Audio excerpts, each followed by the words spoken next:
Dear Talking About Platforms listeners, this episode is part of our special AI-generated series, exploring the key ideas and influential works that have shaped platform studies. Let's get started.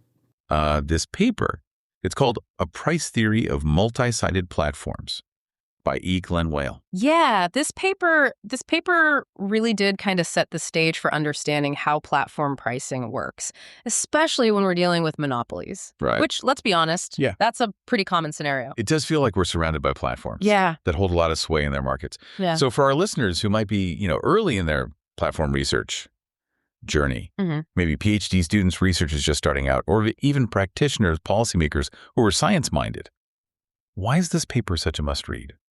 So Weyl challenges a very basic assumption, the idea that platforms are simply matchmakers, connecting two sides and benefiting solely from these network effects. He argues that monopolies, with their power to set prices, actually distort those network effects. Okay. And this leads to some pretty interesting consequences. So not just connecting, but actually shaping the market itself through their pricing strategies. Yeah. That's a big claim. Yeah, it is. It is. Where does he see this distortion coming from? The core of it is what Weyl calls user heterogeneity. Okay. Essentially, he's saying that users on each side of the platform, right? So think like buyers and sellers on eBay. They're not all the same. They have different needs, values, levels of engagement. So it's not enough to think of each side as a single homogeneous group. Right. Each individual user brings something different to the table. Exactly. That makes sense. But how does that tie into the monopoly's power to distort things? Well, imagine you're a platform and you have the power to set prices, right? You could use something. Weyl calls it insulating tariffs to essentially control how many users participate on each side, regardless of what's happening on the other side. Hold on. Insulating tariffs. That sounds pretty heavy duty. Yeah. Can you break that down a bit? What does that actually look like in practice? Think of it like this. You're a website that makes money from advertising. Instead of charging advertisers a flat fee, you charge them per click. Okay. So they only pay when a user actually clicks on their ad. This way, advertisers are more likely to join your platform because they know they're going to get a return on their investment, even if your website traffic isn't huge yet. So it's about reducing the risk for one side of the market. It's very clever. I bet platforms use this kind of strategy all the time, right? All the time, yeah. You see it everywhere. Yeah. From credit card companies charging per transaction fees to ride-sharing apps, right? Right. Adjusting prices based on demand. These insulating tariffs give platforms a lot of control. But Weyl doesn't just describe how these tactics work. He also contrasts them with a more socially optimal approach to pricing.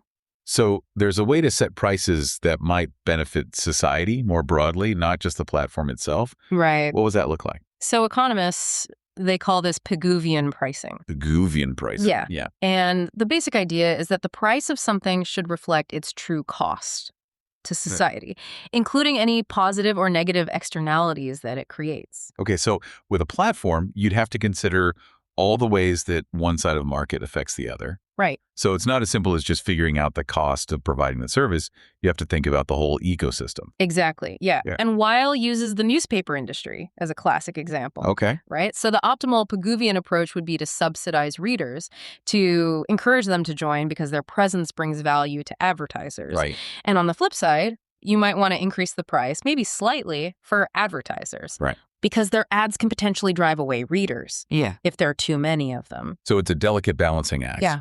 Trying to find that sweet spot that benefits both sides and ultimately creates the most value for everyone involved. Right. That makes a lot of sense from a social good perspective. Mm. But I have a feeling a profit-hungry monopoly might have a different set of priorities. Yeah, you're absolutely right. Yeah. And that's where this tension between profit maximization and social optimality really comes into play. Weyl argues that monopolies often prioritize their own bottom line, even if it means straying from what would be considered socially optimal. This makes me think about all the times I've felt like a platform wasn't really serving my best interests as a user. Like maybe I was bombarded with ads or I felt like features I valued were being neglected. Is there a way to explain this disconnect even when monopolies seem to have all this data and market power? Yeah, and that's where Weyl introduces a really interesting concept called the Spence distortion. Spence distortion. Yeah. He points out that even monopolies can't perfectly predict and respond to the diverse needs of all their users. Okay. And this inability to perfectly price discriminate, right, leads to them catering to the preferences of what he calls the marginal user. The marginal user, so the person who's on the fence about using the platform. Right. Exactly. That makes sense from a business perspective. You're always chasing that next customer. Right. But how does that create a distortion? It means that monopolies often focus on attracting that next user, Okay. even if it means overlooking the needs of their most loyal, high-value users. Right. Right, and that's the distortion, this Yeah. tendency to prioritize the newest, potential customer over the existing base. That feels very familiar. Yeah. It's like when a tourist destination starts catering more to day trippers than to the people who live there year round. Yeah, it's a good analogy. Okay. They're so focused on attracting those new users that they might end up neglecting the features or services that their core users really value. It seems short-sighted, right? Alienating your loyal users just to chase after the next marginal one. It definitely can be, and it highlights this inherent tension within platform economics, this balancing act between attracting new users and keeping your existing users happy. But it's not always easy to see these dynamics playing out, especially when we're trying to measure something as complex as market power. That's a great point. How do we even know how much power a platform actually has? Those traditional methods of assessing market power don't seem to quite fit in the two-sided world of platforms. You're right, they often fall short. It's tricky because platforms frequently set prices below cost on one side to attract users on the other. So how do we tell if a platform is engaging in predatory pricing or just strategically subsidizing one side of the market? It's like trying to analyze a chess game based only on the movement of one pawn. You miss the bigger picture of what's really going on. Exactly. But Weyl's framework offers a new lens for understanding market power in platforms. He proposes something called a generalized learner index for two-sided markets. Okay, hold on. For our listeners who haven't encountered this before, can you quickly explain what a learner index is? Sure. A learner index is basically a measure of a company's market power. The higher the index, the more power they have to influence prices. Traditionally, it's been used to analyze single-sided markets, but it doesn't quite translate to platform dynamics. So Weil adapted this index to better suit platform markets. Precisely. His generalized index helps us disentangle the complexity of platform pricing by taking into account the interactions between both sides, the costs associated with each, and the platform's overall profit structure. So it's not just about whether prices are above or below cost on one side.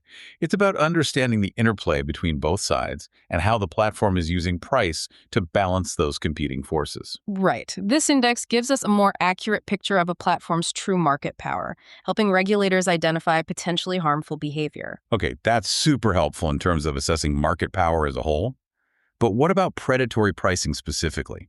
How can we tell if a platform is using low prices as a weapon to crush competitors, rather than as a legitimate strategy to grow its network? That's where things get even more interesting.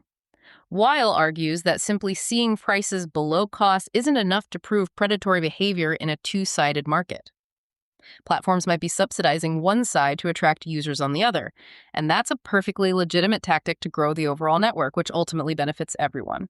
So we need to look beyond the surface level of prices and consider the platform's long-term goals and the overall market context. Absolutely. To truly identify predatory pricing, we need to understand the platform's long-term strategy, the overall market structure, and the potential impact on competition. It's about determining whether the platform's pricing is intentionally aimed at harming competition or simply reflects the dynamics of a two-sided market. It's like the difference between a boxer throwing a strategic jab versus a sucker punch. Both might land, but the intent is completely different. A great analogy. It highlights the need for regulators to have a deep understanding of platform economics when making decisions. Speaking of regulation, Weil doesn't stop at just dissecting platform behavior. He also delves into how regulators should approach these markets. Yes, and one key takeaway is that regulators need to move beyond a siloed approach and consider both sides of the platform when crafting policies. So no more just focusing on consumers or businesses in isolation. You need to think about how what you do to one side will impact the other, and the platform itself. Right. Regulating one side without considering the impact on the other can lead to unintended consequences and distortions in the market. It's like trying to fix a leaky faucet by tightening one pipe without considering the impact on the rest of the plumbing system. A perfect analogy. I can already see how easily things could go wrong if you don't take that holistic approach. Exactly. Weyl argues that regulators need to address potential distortions on both sides of the platform, taking into account factors like market power, user heterogeneity, and the presence of network effects. That sounds pretty complicated. What if regulators can't achieve that ideal outcome, that Pigouvian pricing utopia where everyone benefits? That's where Ramsey pricing comes in. Think of it as a second-best solution when Pigouvian pricing is simply unattainable, maybe due to budget limitations or political roadblocks. Okay, so it's like the backup plan when the perfect plan isn't feasible. Exactly. Ramsey pricing acknowledges that achieving the absolute social optimum might not be possible, so it aims to maximize social welfare within those constraints, even if it's not the perfect scenario. So it's about finding the best possible solution within the realm of the practical, rather than chasing an unattainable ideal. Pragmatic? I like it. Yeah. But how would you actually apply this to a two-sided market? It requires carefully considering those cross-side effects we've been discussing. For example, regulators might consider capping prices on one side of the market to benefit users on the other side. Like capping the fees merchants pay to a payment platform so that consumers might benefit from lower prices. Sounds good in theory, but couldn't that backfire? It definitely could. Weyl points out that these types of caps, while intended to benefit one side, can sometimes lead to platforms cutting corners or reducing quality on the other side to compensate for the lost revenue. So it's a balancing act again. Regulators need to weigh the potential benefits against the possible drawbacks and really understand the specifics of that market. Precisely. And Weyl's work provides a way to think through these complex scenarios and make more informed decisions. This has been incredibly helpful in understanding the regulatory side, but what about the platforms themselves? How does Weyl's work inform their decision-making? That's where we really start to see the practical value of this paper for platform operators. Weyl's insights into user heterogeneity and the Spence distortion have major implications for how platforms think about their pricing strategies. So it's not just an academic exercise. It's a playbook for platforms to navigate the complexities of their markets. Exactly. For example, understanding the Spence distortion helps platforms recognize that catering solely to the marginal user can be detrimental in the long run. Because you might alienate your most loyal users. Right. Platforms need to find ways to balance attracting new users with meeting the needs of their core user base. It's about creating a sustainable ecosystem that benefits everyone, not just the person on the verge of joining. It's like tending a garden. You need to nurture the plants you have, not just focus on planting new seeds. That's a great analogy. And Weyl suggests that price discrimination, often seen as a negative practice, can sometimes actually be beneficial in two-sided markets. Wait, really?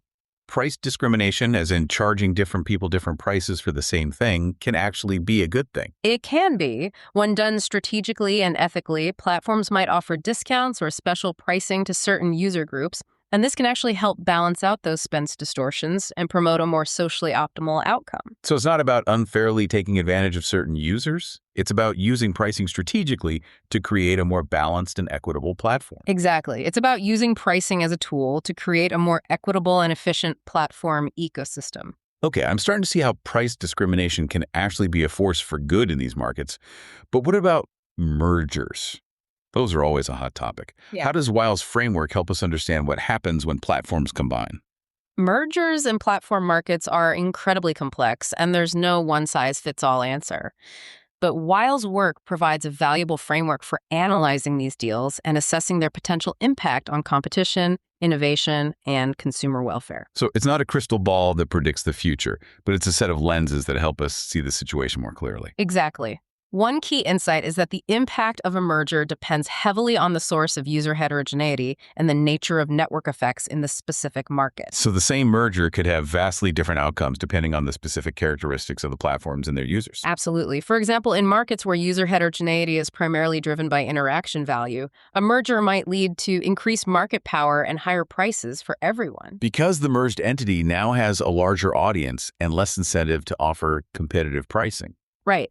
But in markets where user heterogeneity is driven more by membership value, a merger might actually lead to lower prices and increased participation, as the merged platform benefits from economies of scale and can offer more value to its users. Okay, so it's not as simple as saying all mergers are good or all mergers are bad. Yeah. It really depends on the specifics of the market and how those network effects play out. Precisely. Weyl's framework forces us to move beyond simplistic assumptions and consider the nuanced interplay of market forces when evaluating these complex deals. I'm starting to see how Weyl's work is almost like a decoder ring for understanding the intricacies of platform markets. It helps to make sense of seemingly contradictory behaviors and unravel the complex web of interactions between platforms, users, and regulators. It's a powerful toolkit for anyone trying to navigate the ever-evolving landscape of platform economics. It feels like we've covered so much ground, from insulating tariffs and the Spence distortion to these different approaches to regulation. Yeah. And yet, with a paper this dense, I'm sure there's still more to unpack. Oh, there's always more to explore, Right. especially with a topic as dynamic as platform economics. But Weyl's work really does lay a solid foundation for understanding these markets. I think the most crucial message is that platform markets are complex, dynamic systems Right. with their own unique rules and incentives, Mm. and traditional economic models. They often fall short when applied to platforms, Right. which can lead to misinformed decisions and unintended consequences. And on that note, we'll leave you, our intrepid listeners, to continue your own exploration of platform economics. Keep Weyl's insights in mind as you delve deeper into this fascinating field. You never know what groundbreaking discoveries you might make. Happy exploring. Thank you for listening to Talking About Platforms. In this special series on platform classics, we use AI to review and present published research, with intellectual property remaining with the original authors. Our goal is to make these insights accessible and encourage you to dive deeper into the original works. Stay tuned for more episodes and keep exploring the fascinating world of platforms.